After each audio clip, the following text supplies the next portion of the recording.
Professor plumber से, आज तू मेरे साथ मेरे कॉलेज में चल।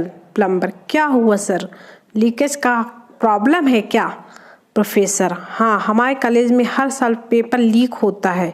मुझे ये जानना है कि वो कहाँ से लीक होता है। प्लम्बर बेहोश। चोर पकड़ने की मशीन बनी। अमेरिका में एक दिन में 9 चोर पकड़े गए, चीन में 30, इंग्लैंड में 50, पाकिस्तान में 80, जापान में 90 और भारत में 1 घंटे में मशीन ही चोरी हो गई। बोलो भारत माता की जय। आदमी ने महिला को साइकिल से टक्कर मार दी। महिला गुस्से में, ब्रेक नहीं मार सकता। आदमी, पूरी की पूरी साइकिल मार दी, अब क्या ब्रेक अलग से मारूं? पप्पू अपनी बकरी को बस में ले ही जा रहा था कि कंडक्टर ने मना कर दिया। अब पप्पू बकरी को बुर्का पहनाकर बस में ले गया और कंडक्टर को बोला, ये मेरी नानी है, बुढ़ापे की वजह से झुक गई है। कुछ देर बाद बकरी ने पोट्टी कर दी। कंडक्टर बोला, ओ ये क्या है? पप्पू, कुछ नहीं, नानी की रुद्राक्ष की माला टूट गई। रामू, पंडित जी मेरी शादी नहीं हो रही है। पंडित, कैसे होगी भाई, कुंडली में सुख ही सुख लिखा है, मौज करो। सभी मर्द बहादुर होते हैं, कोई हॉरर मूवी उन्हें डरा नहीं पाता, लेकिन वाइफ की 11 मिस कॉल पूरी तरह से डरा देती है। इंसान, भगवान, लड़कियां हमेशा प्यारी होती हैं, पर बीवी क्यों इतनी खतरनाक होती हैं? भगवान, क्योंकि लड़कियां मैं बनाता हूँ और उन्हें बीवी तुम बनाते हो। ये तुम्हारी समस्या है, तुम ही झेलो। बंटी, तेरा इतिहास का पेपर कैसा हुआ? पप्पू, बहुत बुरा, सालों ने मेरे जन्म से पहले के प्रश्न पूछ रखे थे। कोर्ट में एक एक्सीडेंट केस की सुनवाई चल रही थी। जज, क्या सबूत है कि तुम कार धीमे चला रहे थे? आरोपी, जज साहब, मैं अपनी बीवी को लेने अपने ससुराल जा रहा था। जज, बस कर पगले, रुलाएगा क्या, रिहा कर दो इस मासूम को। पापा, बेटा गिनती सीख गए हो? बेटा, हाँ पापा। पापा, तो बताओ 1 2 3 4 के बाद क्या आता है? बेटा, 5 6। पापा, शाबाश, और 5 6 के बाद? बेटा, 7 8 9 10। पापा, शाबाश शाबाश, बहुत अच्छे। बेटा, 10 के बाद क्या आता है? बेटा, गुलाम बेगम और बादशाह। फिर तो दे थप्पड़ दे थप्पड़। संता 14वीं मंजिल से नीचे गिर गया। गिरते वक्त उसने अपनी घर की खिड़की से अपनी बीवी को रोटी बनाते हुए देखा और जोर से चिल्लाया, मेरे लिए खाना मत बनाना। पति, हर सुबह जब मेरी आंख खुजलाती है तो मैं यही प्रार्थना करता हूँ कि भगवान सबको तुम्हारे जैसी पत्नी दे। पत्नी खुश होते हुए, अच्छा। पति, हाँ, आखिर मैं अकेला ही दुखी क्यों रहूं? एक सजी धजी महिला एक डेंटिस्ट के क्लिनिक गई। महिला, एक दांत निकलवाना है, पर सिर्फ 10 मिनट में, कोई इंजेक्शन, बेहोशी या पेन किलर की जरूरत नहीं, थोड़ा बहुत दर्द होता है, होने दो, पर जल्दी, मुझे एक किटी पार्टी में जाना है। डॉक्टर, कमाल है, गजब की बहादुर महिला हैं आप।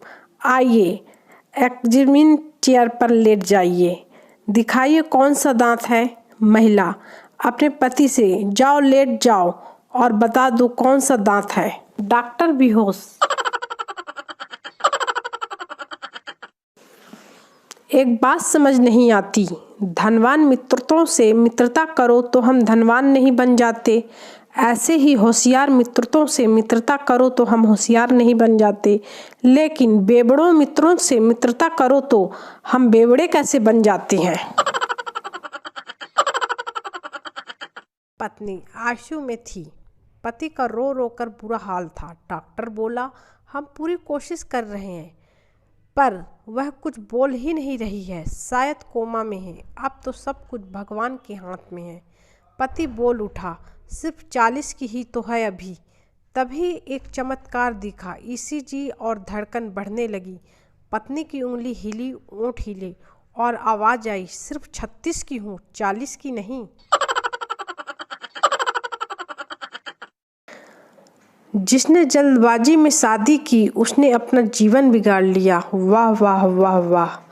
और जिसने सोच समझ कर की उसने कौन सा तीर मार लिया। टीचर, ये बता कि 4 आदमी एक खेत दिन में जोतते हैं तो 3 आदमी उस खेत को कितने दिन में जोतेंगे। कपिल, सर वो 3 आदमी खेत जोतेंगे ही नहीं। टीचर, क्यों। कपिल, अरे वो वैसे दुखी होंगे कि चौथा आदमी कहाँ गया। टीचर बेहोश।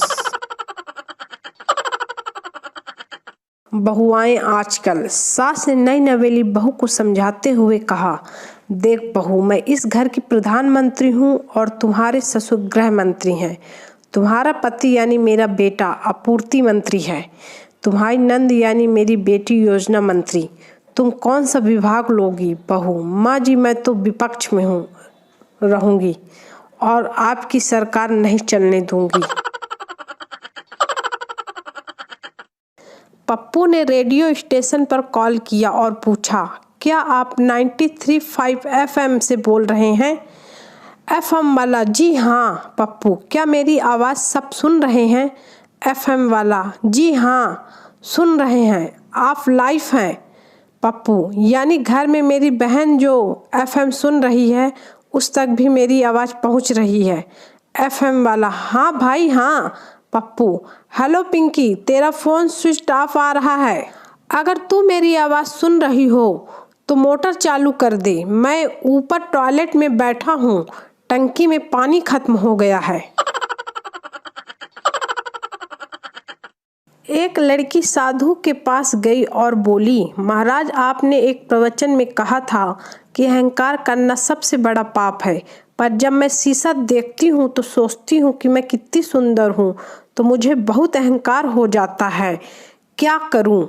साधु ने कहा, बच्चा, यह अहंकार नहीं, गलत फहमी है, और गलत फहमी होना कोई पाप नहीं, वो तो भोलापन है। इंजीनियर एक टेढ़े मेढ़े पाइप में से तार निकालने की कोशिश कर रहे थे पर उनसे नहीं हो पा रहा था। पप्पू 4-5 दिन से ये सब देख रहा था। 5वें दिन कंटाल कर बोला, साहब मैं करूं क्या। इंजीनियर, हम इतने दिन से कोशिश कर रहे हैं, हमसे तो हुआ नहीं, तू कैसे निकालेगा। चल ठीक है, तू भी कोशिश कर ले। पप्पू खेत में जाकर एक बड़ा चूहा पकड़ कर लाया और उसकी पूंछ में तार बांधकर पाइप में छोड़ा। 1 मिनट में चूहा दूसरे छोर से बाहर आ गया। तब जाकर साहब को पता चला कि साले ये डिगरी विगरी तो सब मोह माया थी। 8-9 लोग जुआ खेल रहे थे, तभी पुलिस आ गई। एक जुआरी दौड़कर पुलिस की गाड़ी में बैठ गया। पुलिस, तू अपने आप ही क्यों बैठ गया। जुआरी, पिछली बार भी मैं पकड़ा गया था तो सीट नहीं मिली थी, खड़ा होकर जाना पड़ा था। एक बहुत मोटी औरत ने घर में चोर पकड़ लिया और उस पर बैठ गई और पति से बोली कि जाओ पुलिस को फोन करके जल्दी आओ। पति बोला, मेरी चप्पल नहीं मिल रही है। चोर बोला, भाई मेरी पहन जा, पर जल्दी जा। शहर की लड़की की शादी गांव में हो गई। लड़की की सासू माँ ने उसे भैंस को घास डालने को बोला। भैंस के मुंह में झाग देखकर वह वापस आ गई। सासू माँ बोली, क्या हुआ बहू। लड़की बोली, भैंस अभी कोलगेट कर रही है माँ जी। पहला दोस्त, मैं इस साल शादी कर लूंगा। दूसरा दोस्त, कर ले। पहला दोस्त, शादी क्या है यार। दूसरा दोस्त, शादी वो खूबसूरत जंगल है जहां बहादुर शेरों का शिकार हिरनी करती हैं।